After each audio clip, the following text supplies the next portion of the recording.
Selamat pagi, saudara-saudara yang saya kasih dalam Tuhan Yesus Kristus, dimanapun saudara berada. Puji syukur kepada Tuhan kita Yesus Kristus, di mana kita boleh kembali bersekutu bersama-sama melalui online ini. Kita percaya, kita yakin, di mana kita berkumpul, bersatu di dalam nama Tuhan Yesus. Tuhan ada bersama dengan kita, sekalipun melalui online ini. Baik, kita akan bersama-sama ya mendengarkan firman Tuhan yang saya ambil hari ini teksnya dari Matius pasal yang ke-6 ayat 25 sampai ayat 34. Oke, saya minta saudara Aswin boleh baca untuk kita ya. Aswin ini Oh ya, dari boleh Mas. Taiwan ya. Nah, oke, silakan baca untuk kita. Dua, ayat Matius. 25 sampai 34 aja. Oke, ya, benar. Firman Tuhan dari Matius pasal 6 ayat 25 sampai 34 ya, Mas. Ya. Demikian firman Tuhan. Karena itu aku berkata kepadamu, janganlah khawatir akan hidupmu, akan apa yang hendak kamu makan atau minum, dan janganlah khawatir pula akan tubuhmu, akan apa yang hendak kamu pakai. Bukankah hidup itu lebih penting daripada makanan, dan tubuh itu lebih penting daripada pakaian? Pandanglah burung-burung di langit, yang tidak Ya, menabur dan tidak menuai, dan tidak mengumpulkan bekal dalam lumbung, namun diberi makan oleh Bapamu di sorga. Bukankah kamu jauh lebih melebihi burung-burung itu? Siapakah di antara kamu yang karena kekhawatirannya dapat menambahkan sehasta saja pada jalan hidupnya? Dan mengapa kamu khawatir akan pakaian? Perhatikanlah bunga bakung di ladang, yang tumbuh tanpa bekerja dan tanpa memintal. Namun aku berkata kepadamu, Salomo dalam segala kemegahannya pun tidak berpakaian seindah salah satu dari bunga itu. Jadi jika demikian Allah mendandani rumput di ladang, yang ya, hari ini ada dan besok dibuang ke dalam api, tidakkah ia akan terlebih lagi mendandani kamu, hai orang yang kurang percaya? ya, Sebab itu janganlah kamu khawatir dan berkata, apakah yang akan kami makan, apakah yang akan kami minum, dan apakah yang akan kami ya, pakai. Sebab semua itu dicari oleh bangsa-bangsa yang tidak mengenal Allah, akan tetapi Bapamu yang di sorga tahu bahwa kamu hmm, memerlukan semuanya itu. Tapi ya. carilah dahulu kerajaan Allah dan kebenarannya, maka semuanya itu akan ditambahkan kepadamu. Sebab itu janganlah kamu khawatir akan hari esok, karena hari besok mempunyai kesusahannya sendiri. Kesusahan sehari cukuplah untuk sehari. Demikian firman Tuhan. Baik, mari kita berdoa.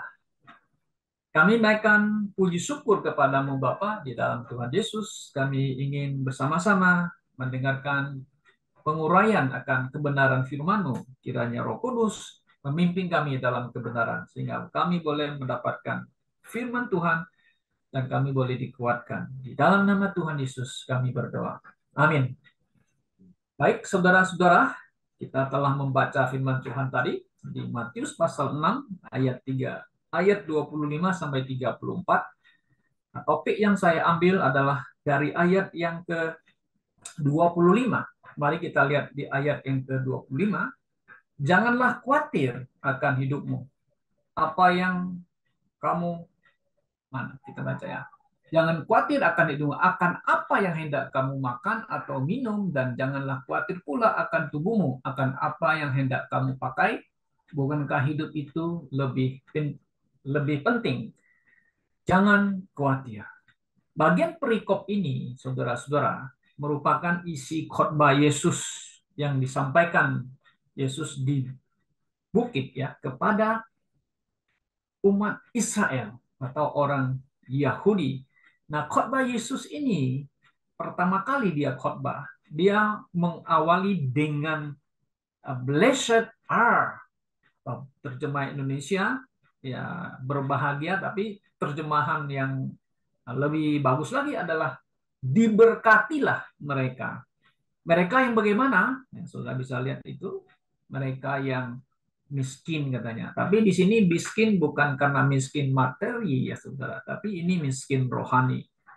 Mereka yang berkabung, ya berkabung karena mengalami kesusahan, ya mereka yang hatinya lembut, lembut, mereka yang lapar, melapar karena akan kebenaran, mereka murah hati dan seterusnya. Maka Yesus mengatakan, karena kepunyaan mereka lah kerajaan surga. Itu ayat yang ke-10 di pasal yang ke-5. Nah, apa yang disampaikan, diajarkan oleh Tuhan Yesus di bukit ini adalah sebenarnya uh, khotbah yang mengajarkan bahwa jika mereka mau masuk surga, memiliki kerajaan surga, ya mereka harus melakukan uh, hidup moral yang baik. Tentu mereka orang Yahudi, mereka harus menjalankan dan mentaati hukum Taurat. Mereka dijanjikan akan kerajaan surga. Nah, saudara-saudara, jadi khotbah Tuhan Yesus ini sebenarnya adalah untuk orang Yahudi ya, untuk orang Israel. Dan khotbah Yesus dan ajarannya ini hanya berlaku di dalam masa dispensasi. Ya, saya ulangi lagi, di masa dispensasi atau zaman hukum Taurat.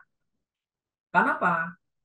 Karena mereka belum masuk ke dalam masa dispensasi anugerah. Alasannya karena Tuhan Yesus Kristus belum mati di atas kayu salib dan Yesus belum bangkit. Nah, jadi saudara-saudara, isi khotbah Yesus hanya berlaku di zaman perjanjian lama. Nah, tetapi khotbah Yesus, ajaran Yesus bisa diaplikasikan ya sebagai pelajaran rohani bagi orang Kristen di zaman gereja atau zaman anugerah. Nah, saudara-saudara, Yesus sangat mengerti. Yesus mengerti akan hati manusia. Dia mengerti keadaan orang Israel, orang Yahudi pada masa itu, di mana dia pergi dari kampung ke kampung, dari kota ke kampung, dan pergi ke dusun-dusun dan sebagainya untuk memberitakan kerajaan surga ya kepada bangsa Yahudi atau bangsa Israel. Nah, keadaan orang Yahudi atau orang Israel itu hidupnya tidak baik ya, saudara-saudara ya. Kenapa? Karena mereka kan dijajah oleh Romawi. Ya, mereka tidak punya state, tidak mempunyai negara. Ya, mereka hidup di dalam pemerintahan kerajaan Romawi. Ya, mereka ada hidup yang sederhana, miskin, ada yang mungkin ya hidup susah, dan mereka ada yang juga hidup dalam kesusahan dan sakit dan sebagainya. Nah, itu keadaan kondisi orang Yahudi pada masa Yesus Kristus. Nah, memang Yesus ingin menawarkan sebenarnya kan kerajaan surga itu kepada mereka ya. Jika mereka mau terima dia, jika mereka mau mengakui Yesus yang datang itu adalah Mesias yang diutus oleh Elohim, oleh Allah sebagai juru selamat mereka, sebenarnya mereka sudah bisa ya, sudah akan mungkin ya. Dalam arti kata mereka kalau terima Yesus, Yesus sudah memberikan mereka itu kerajaan surga itu kerajaan fisik di mana kerajaan Israel akan dipulihkan. Tetapi apa yang terjadi kita lihat bahwa orang Yahudi, orang Israel menolak Yesus, maka itu kerajaan surga dipospon. Kita mengatakan ditunda karena penolakan mereka. Nah, karena itulah saudara-saudara, Yesus ya khotbah isi Yesus ini bisa kita petik pelajaran sebagai pelajaran rohani kita di dalam kehidupan kita sehari-hari. Nah, kemarin kita kembali ke Matius pasal yang ke-6 ayat yang ke-25 sampai 34. Di sini Yesus mengatakan dengan jelas kepada mereka, tentu ini bisa juga kita aplikasikan kepada kita di zaman sekarang ya. Janganlah khawatir akan hidupmu. Nah, ada koma, saudara perhatikan ya, ada kalimat koma itu ya. Janganlah khawatir akan hidupmu. Nah, kata khawatir ini akan hidupmu ini sampai 3 kali Yesus ucapkan. Saudara perhatikan di ayat yang ke-31. Sebab itu, janganlah kamu khawatir, ya, khawatir, dan ada kata dan berkata, kan. Kemudian kita lihat lagi ada ayat 34. Nah, ini 3 kali. Ayat 34. Sebab itu, 34. Janganlah kamu khawatir akan apa? Hari esok atau hari besok, ya. Jangan khawatir.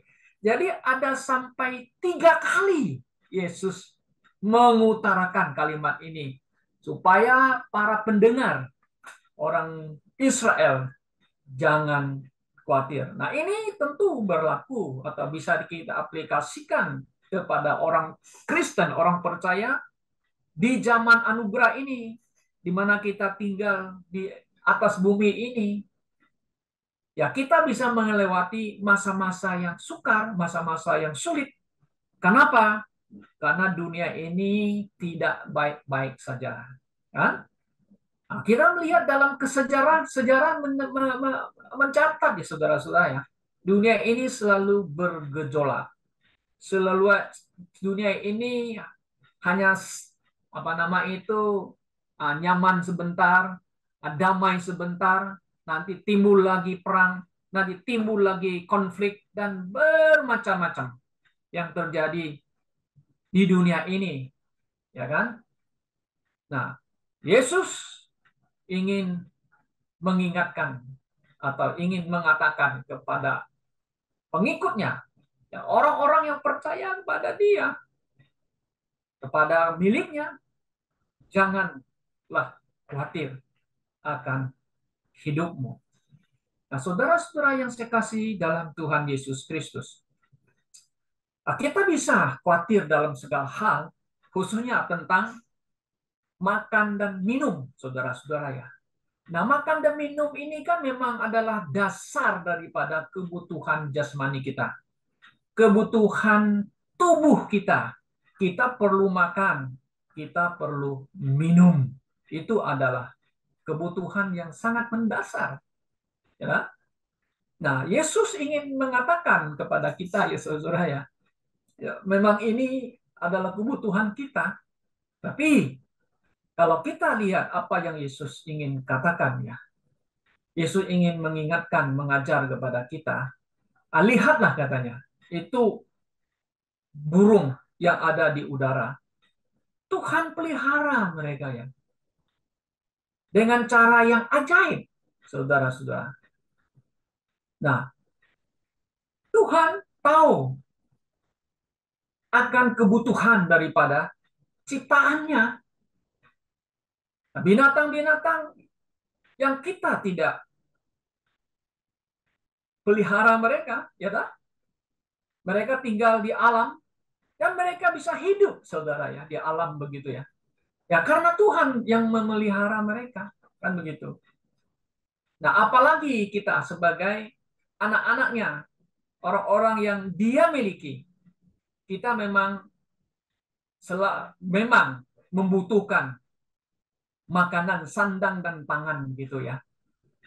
Nah, saudara-saudara yang kasih dalam Tuhan Yesus, karena itulah di dalam doa yang Tuhan Yesus ajarkan kepada muridnya, kalau saudara lihat di ayat-ayat selanjutnya di pasal yang ke-6 itu, kan, ya kan, berdoa kepada Bapa kami yang di surga, kan, ya kan, dikuduskanlah namamu, datanglah kerajaanmu, jadilah kehendakmu di bumi dan surga, dan berikanlah kami makanan kami yang secukupnya. Kalau bahasa Inggris mungkin Anda bisa lebih jelas itu, ya.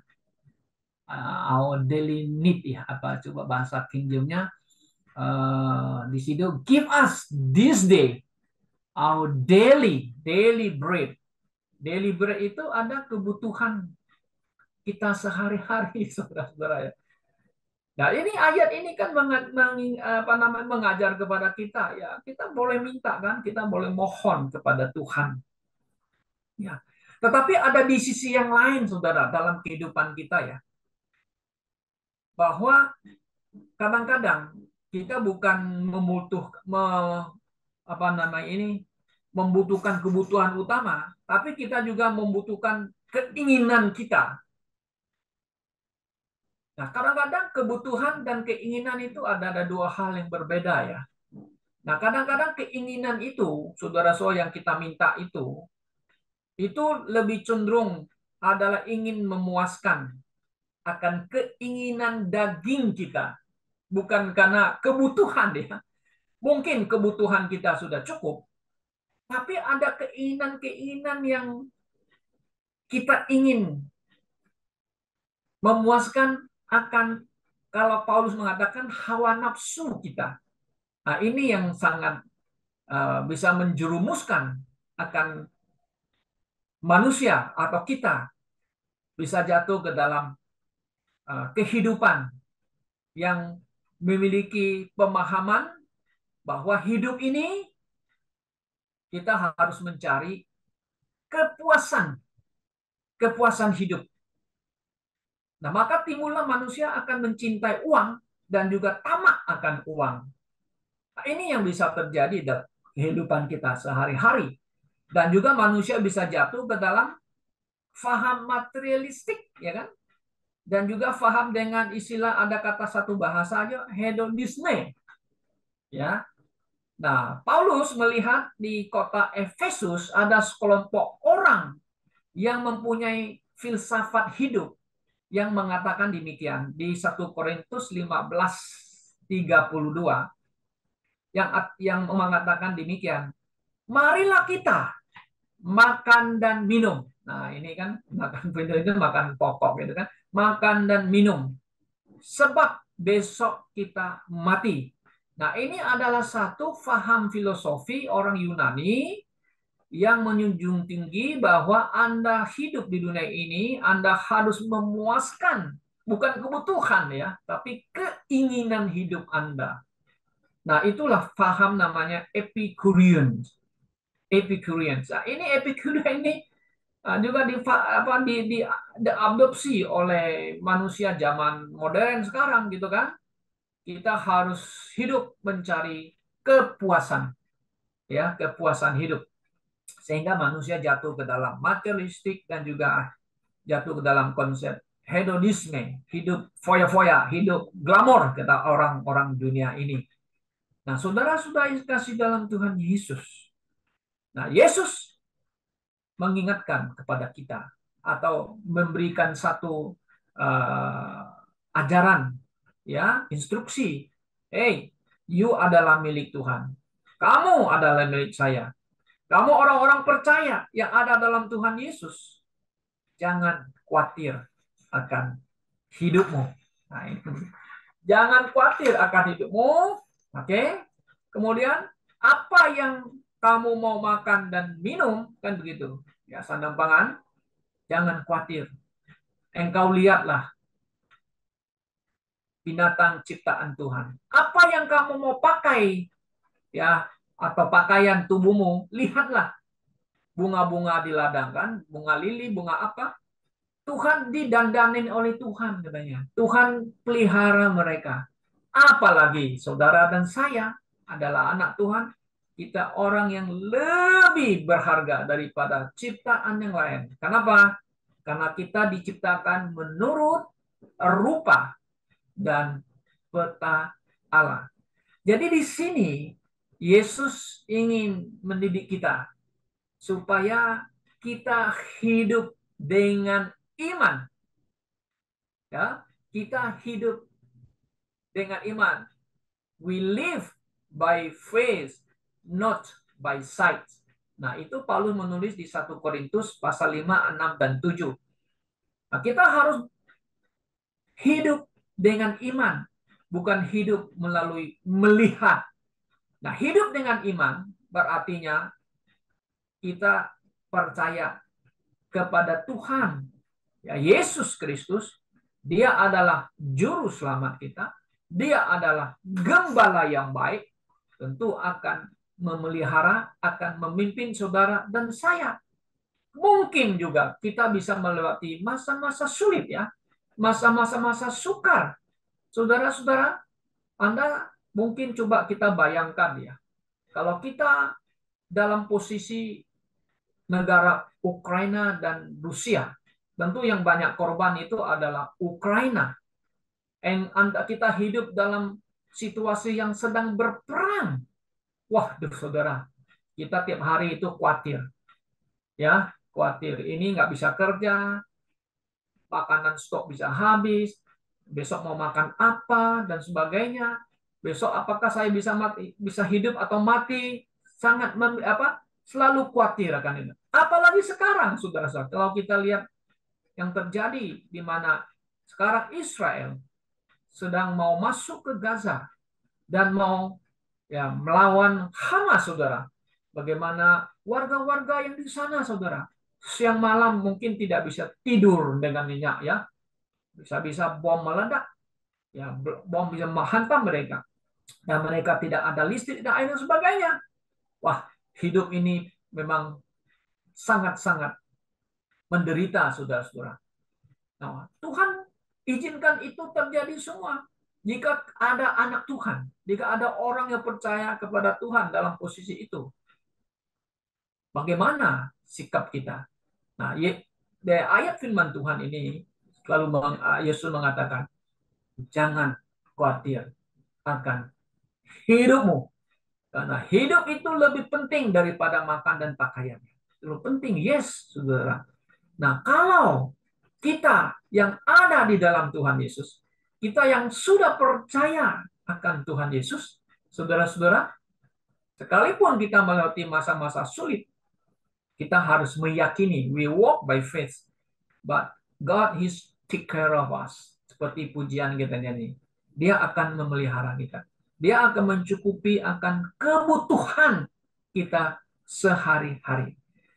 Mungkin saudara masih ingat cerita di dalam Alkitab, ya. Kita lebih banyak mengangkat cerita-cerita kisah di Alkitab itu lebih valid, really very accurate sebagai pelajaran rohani bagi kita bahwa Tuhan itu memelihara kita.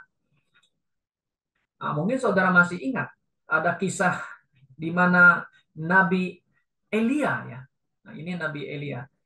Nah, di mana kerajaan yang sebelah utara itu, ya, kemudian dipimpin oleh Raja Ahab. Ini Raja Ahab ini, saudara, dia nikah sama dengan Isabel. Isabel istrinya itu orang asing, orang Sidon. Nah, orang Sidon sekarang ini istilahnya orang Lebanon, ya. Tempat di mana Hizbullah ada sekarang, begitu kan? Dia nikah. Memang dia ada keturunan raja juga. Tapi istrinya ini mengajak dia supaya menyembah kepada Baal. Dan membawa orang Israel yang sebelah utara itu menyembah kepada Baal. Bukan menyembah kepada Yehova atau Elohim. Nah, Tuhan marah. Maka itu Tuhan mengirim Elia kasih ingat, you sudah salah, Elia. You membawa umat Israel ini menyembah kepada Baal. Kembalilah kepada Yehova. Kembalilah kepada Elohim. Nah, Ahab nggak mau karena istrinya lebih dominan begitu. Akhirnya Elia mengatakan, saya berdoa kepada Tuhan Allah supaya tidak turun hujan. Berapa tahun, saudara? Kalau menurut Yakobus pasal 5 ayat 17, itu dia berdoa itu Tuhan tidak kasih hujan selama 3 tahun, 6 bulan. Anda bisa bayangkan di dalam sejarah umat manusia, pernah nggak ada catatan bahwa ada satu negara di mana ada kekeringan selama 3 tahun 6 bulan. Ya kan? Nah, sekarang di Indonesia aja, saudara, kita mengalami kekeringan hampir setengah tahun lebih. Kita sudah berteriak-teriak, ya. Nah, jadi ini 3 tahun lebih di Israel itu, kan. Pelan-pelan itu semua sumur kering, semua sungai-sungai kering. Nah, bagaimana Elia bisa hidup? Nah, ini memang ajaib. Lalu Tuhan mengatakan kepada Elia, "You pergi ke Sungai Kerit." Sungai Kerit itu Sungai Yordan. Nah, kalau saudara pergi ke Israel sudah tahu itu ada Sungai Yordan itu, ya, dari utara Sungai Galilea terus ngalir-ngalir turun sampai ke Laut Mati itu. Nah, itu namanya Sungai Yordan. Nah, Sungai Yordan juga ada lagi sungai kecil-kecil gitu, ya. Nah, jadi Elias justru pergi ke sana You tinggal di situ, aku akan pelihara kamu. Ya, karena di situ ada air dan nanti aku akan kasih kamu makan. Nah, Tuhan sudah menyediakan burung gagak. Kenapa Tuhan pakai burung gagak? Burung yang image-nya kurang bagus, tapi memberi makan pagi dan sore kepada Elia membawa roti. Dan dia bisa minum dari air itu sebelum kering gitu ya. Nah, itu tuh keajaiban, saudara-saudara ya. Kemudian kita lihat lagi, sudah airnya kering, sungainya hampir kering, Tuhan mengatakan kepada Elia, kamu pergi ke Sarfat. Sarfat itu adalah di sebelah Sidon Utara, itu daerahnya Lebanon sekarang kita mengatakan, itu ada janda miskin. Nih, janda miskin ini dia sudah apa nama itu makanan sudah tinggal segenggam tepung, dia mau ngelola itu dengan anaknya, mungkin habis makan mati. Kenapa? Karena paceklik tidak ada makanan selama 3 tahun lebih, itu tidak ada panen, tidak ada, karena kering, saudara-saudara ya. Nah, bisa bayangkan itu. Lalu ketemu Elia. Elia mengatakan, ibu, apa yang kamu cari? Dia cari namanya kayu api, katanya saya mau pulang mau ngelola, tinggal gandum sedikit, saya mau ngelola, setelah kami makan, dengan anak kami mati. Kamu buatlah roti dulu untuk saya. Kata firman Tuhan, tempayanmu tidak akan kurang dengan gandum, dan tidak akan kurang minyak dalam tempayanmu. Alia ngelola terlebih dahulu dan kasih makan kepada Elia. Nah, saudara bisa baca itu di satu Raja-Raja pasal yang ke 16 dan 17, itu kisahnya ada di situ. Nah, Tuhan pelihara Elia hamba Tuhan ini dengan ajaib, saudara-saudara ya. Yang tak pernah kita pikirkan loh gitu loh. Dipelihara oleh seorang janda miskin, tapi mereka bisa survive. Nah, akhirnya janda ini bisa makan, makanannya tidak habis. Kenapa?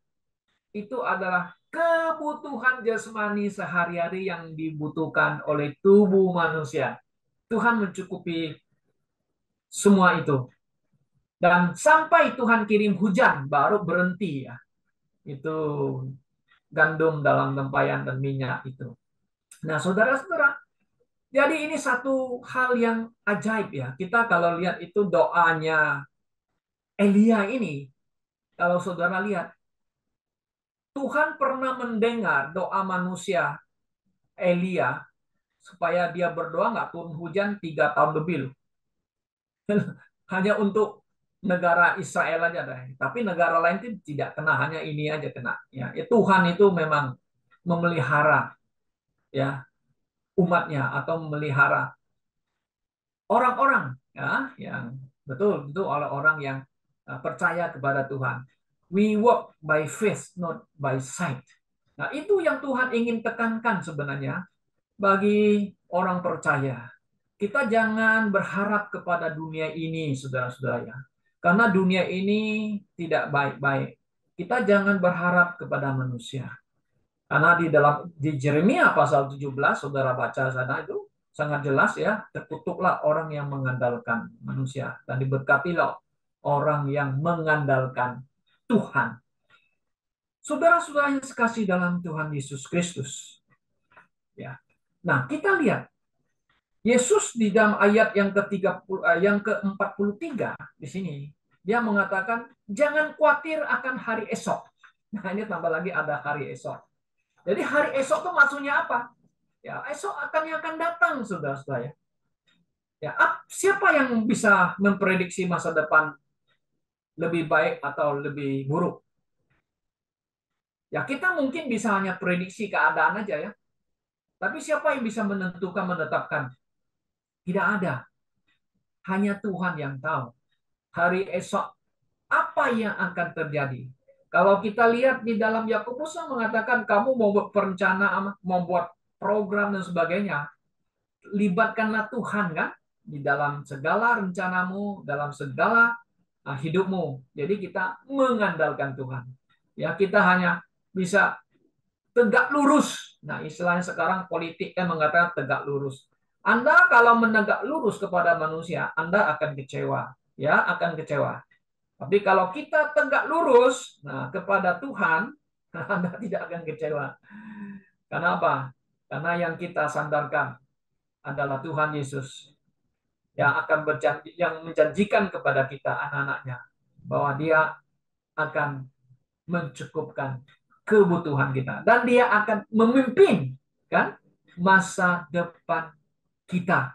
Nah, kita tidak tahu masa depan kita mau terjadi apa kan? Saudara-saudara Anda yang masih kuliah, saya kuliah, namun Anda ingin punya cita-cita, ya nggak masalah. Ya serahkan sama Tuhan. Tapi masa depan siapa yang akan pimpin? Hanya kita pertaruhkan hanya kepada Tuhan saja.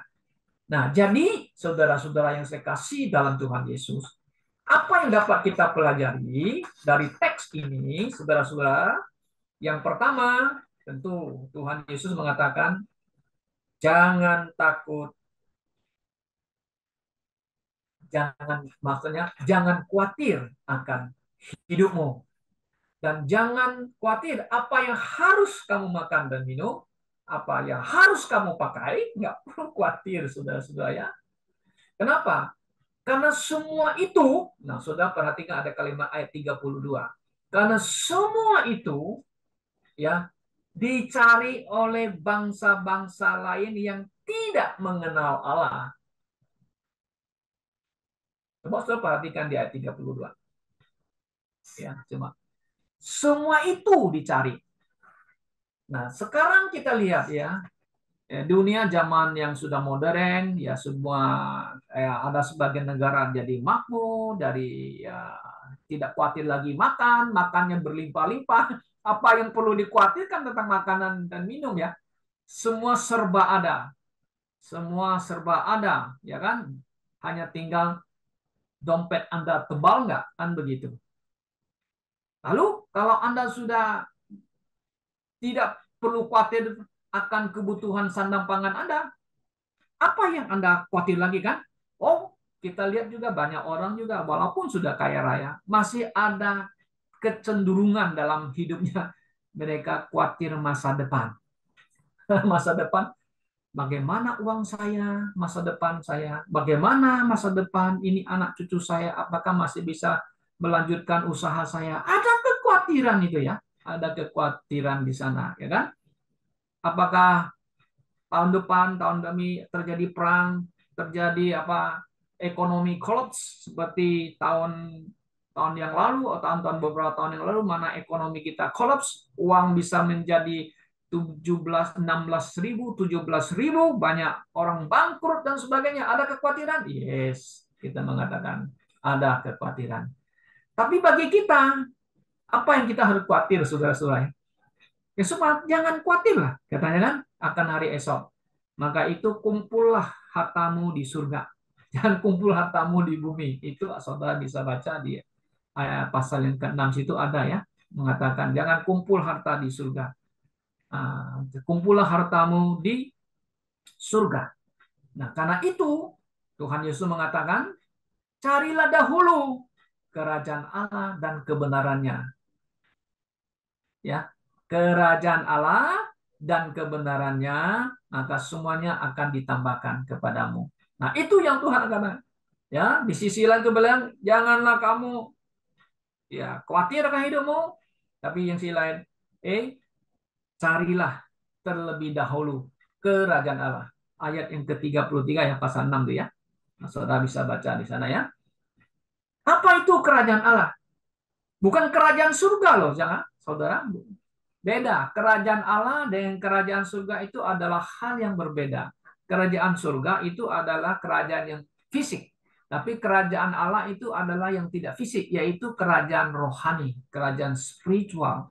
Nah, kalau mengenai kerajaan Allah itu Paulus mengatakan ya, itu bukan tentang makan dan minum, tapi adalah tentang rohani, damai sejahtera.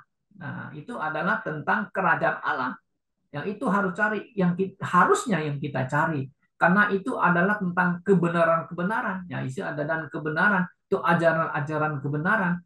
Nah, itu yang akan menjadi kekal, ya, abadi.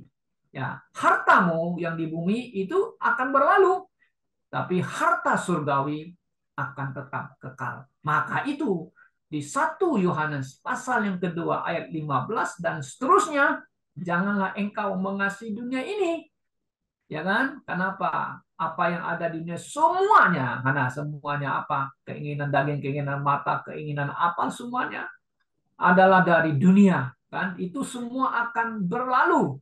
Tapi siapa yang melakukan kehendak Bapa adalah kekal. Apa yang kehendak Bapa?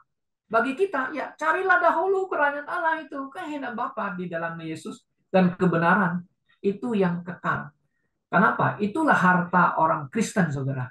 Di mana hartamu berada, disitulah hatimu berada. Kalau kita punya banyak harta di surga, kalau Anda banyak uang, ya simpan di Singapura, ya hatimu selalu ada di Singapura, kan begitu? Ya, kalau hartamu ada banyak di Swiss, ya hatimu ada selalu di Swiss. Jangan uangku banyak ke sana loh. Gimana ya? Kan gitu. Kalau Anda punya uang di Singapura, Anda rasa agak sedikit lebih aman ya daripada Anda simpan di Indonesia. Takutnya kalau ada kerusuhan, ada apa, takutnya banknya kolaps. Lalu banknya tidak mau tanggung jawab. Anda pergi cari di bank yang lebih aman. Ya, saudara-saudara. Tapi berbahagialah orang Kristen yang mencari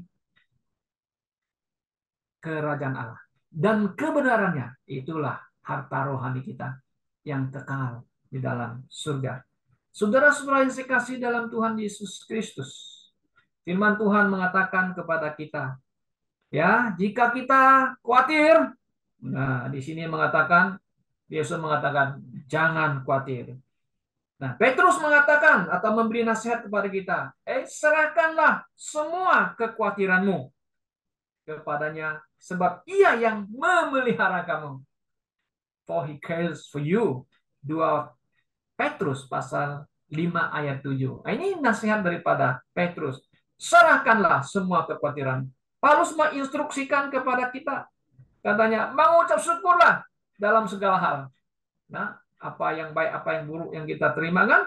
Mengucap syukur. Sebab itulah yang dikehendaki Allah di dalam Yesus Kristus bagi kita. 1 Tesalonika 5:18 dan juga Efesus 5:20. Saudara-saudara yang saya kasih dalam Tuhan, kesimpulannya, Yesus mau kita hidup dengan iman, bukan dengan pandangan.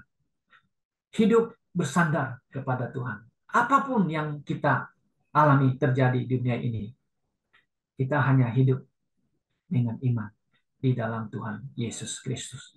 Kiranya Tuhan memberkati kita semuanya. Kiranya Tuhan menguatkan kita dalam menghadapi keadaan dunia yang tidak baik-baik ini. Bahwa Tuhan akan pelihara kita. Amin. Mari kita berdoa.